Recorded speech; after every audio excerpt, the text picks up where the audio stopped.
A comienzos del siglo XV hasta finales del siglo XIX, las distintas potencias europeas se encargaron de colonizar y tomar posesión de los territorios africanos.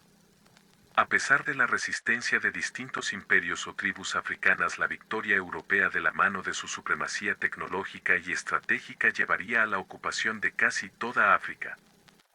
Hasta que a finales del siglo XIX las potencias europeas dividieron el territorio africano en el llamado Reparto de África, uno de los factores que llevaron al comienzo de la Primera Guerra Mundial.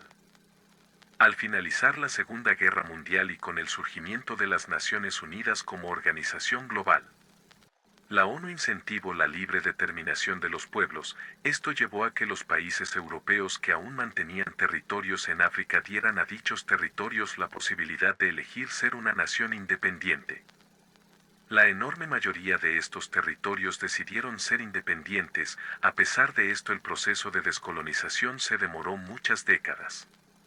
En este momento Francia decide ampliar su control tanto monetario, como político y militar en estas supuestas naciones independientes.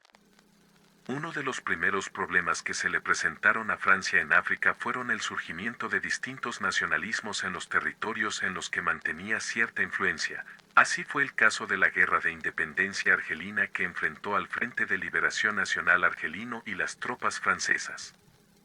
Esta guerra terminará en 1962 con la derrota de los franceses y la creación de Argelia como Estado. Otro duro golpe para la influencia francesa fue el surgimiento de líderes panafricanistas, como fue el caso de Thomas Sankara, conocido popularmente como el Che Guevara africano. Este capitán de las Fuerzas Armadas del Alto Volga, hoy conocido como Burkina Faso, derrocó y se instauró en el poder como un dictador de ideología socialista y con un fuerte discurso antifrancés.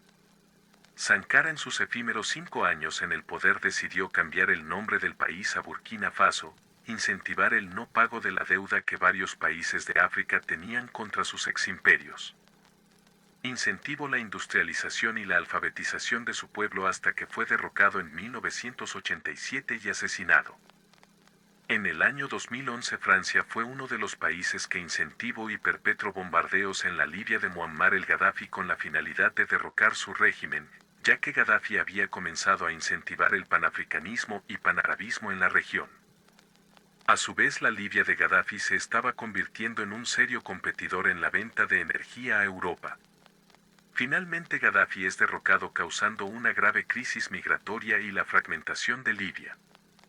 Durante estas últimas décadas Francia ha apoyado golpes de Estado, gobiernos corruptos e incluso dinastías en el norte y centro de África. A su vez, Francia ha conseguido manipular y extorsionar a estos países africanos, ya que Francia emite una moneda especial llamada franco CFA, moneda la cual es emitida por Francia y de la cual dependen al menos 14 naciones africanas.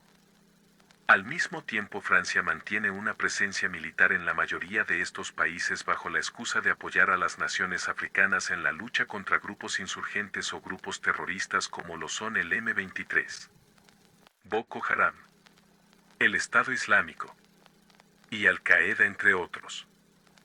Tras el fracaso francés de luchar contra estos grupos y su abuso a los países africanos en estos últimos años, ha comenzado un efecto dominó en la que varios líderes y dictadores africanos antifranceses han llegado al poder, como son los casos de Ibrahim Traoré en Burkina Faso, Assimi Goïta en Mali, Mamadi Doumbouya en Guinea, Abdourahmane Tchiani en Níger, el recién elegido Diomaye Faye en Senegal, entre otros.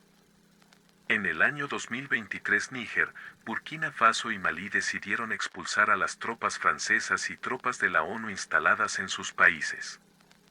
Para organizar su propia coalición llamada Alianza Estratégica del Sahel, estos países han optado por buscar nuevas alianzas comerciales y militares, así como también han decidido nacionalizar empresas de valor estratégico, como también ramificar su industria. Estas tres naciones han elegido a Rusia y el grupo Wagner para que los ayuden a combatir a grupos extremistas, y han encontrado en China un nuevo aliado comercial. Estas acciones fueron el colmo para la inestable política francesa de Emmanuel Macron, ya que Francia alimentaba sus más de 50 reactores nucleares con el uranio extraído a precios esclavizantes en Níger. Esto causó que Francia incentivara una invasión por parte de la ECOWAS a los países de la AES. Finalmente dicha invasión nunca ocurrió gracias a la diplomacia entre las partes y la intervención de la Unión Africana. Hoy en día Francia está sumamente debilitada debido a su inestabilidad política, su crisis interna, su involucramiento en la guerra de Ucrania y dichos levantamientos en África. A pesar de esto, aún Francia cuenta con poder en naciones como Chad, Nigeria, Costa de Marfil, Ruanda, entre otros. A pesar de su vasta historia, los franceses han demostrado no saber manejar su política internacional.